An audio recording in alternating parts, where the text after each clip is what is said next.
Hey, everybody. Thank you so much for joining us here this week. If we haven't met yet, I'm Pastor Josh Pontious coming to you from Community of Grace Lutheran Church right here in Peoria, Arizona.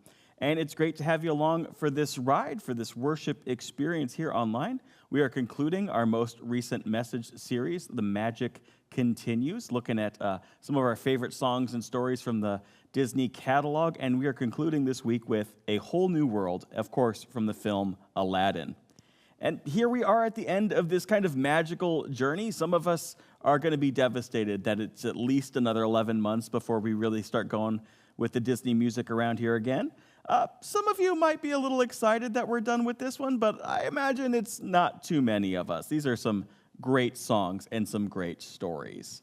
Now, we're concluding with one of my top two favorite Disney films of all time. I will not tell you what the other one, the favorite, is. We'll look at that one for next year. But today we're looking at Aladdin, and it was released in 1992, and as such, it hit that sweet spot for me to pick it as a favorite, because this one was sick. I was 6 when this one came out, and so it's just that really formative time for me. So there's lots of nostalgia in me for this particular film.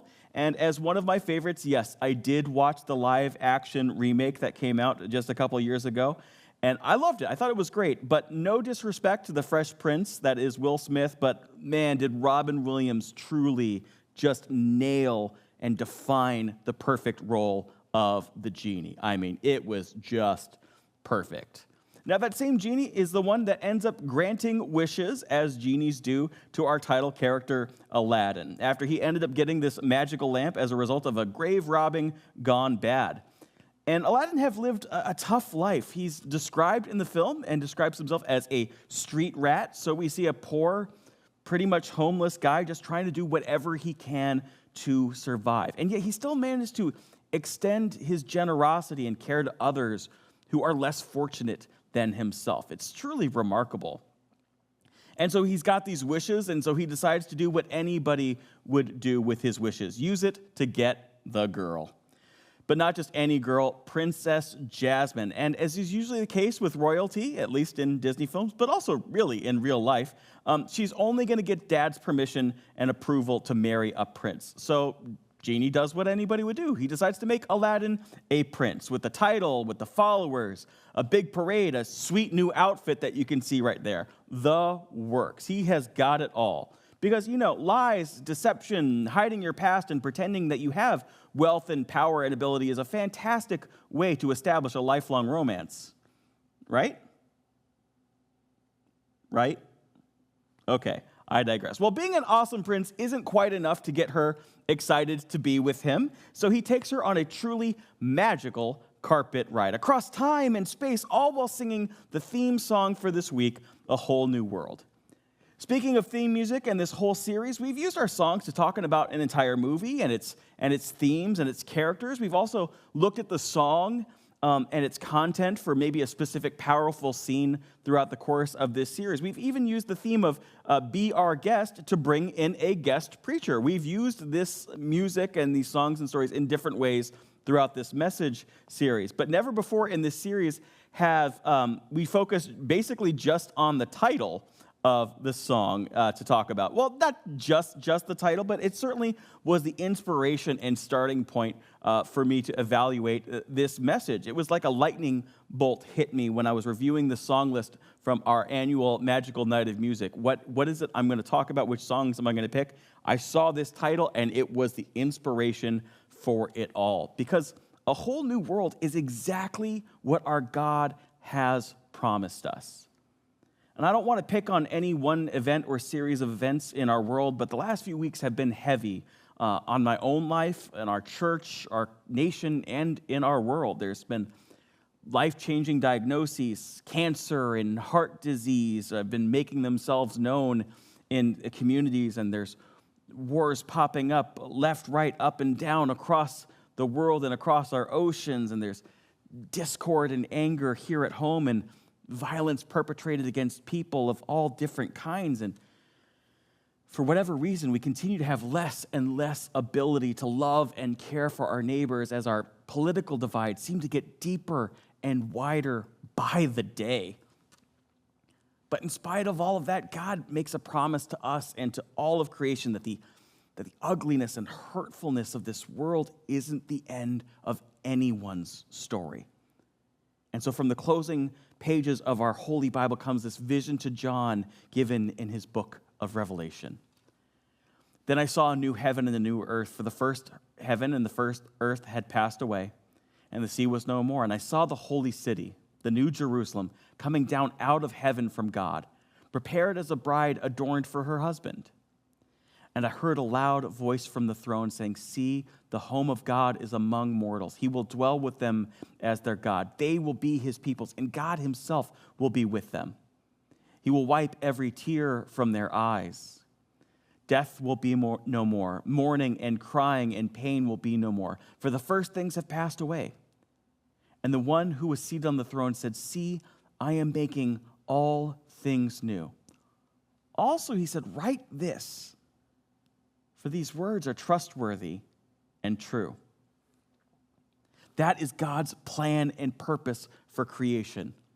And pastors in our own tradition are often told to stay away from preaching out of Revelation too often. The complex imagery and metaphors are difficult to describe, and there's evidence that parts of Revelation are code words and insider speak to alleviate the concerns of its original audience, the things that they were going through in that first century of the church, and then trying to delineate and differentiate between which parts are meant to be spoken to the people of that time and how much are God's eternal truth for all of human history and all of it. They tell us, hey, just stay away from it. You don't want to touch that. It's too difficult. It makes this text a minefield that is just far too difficult to tread.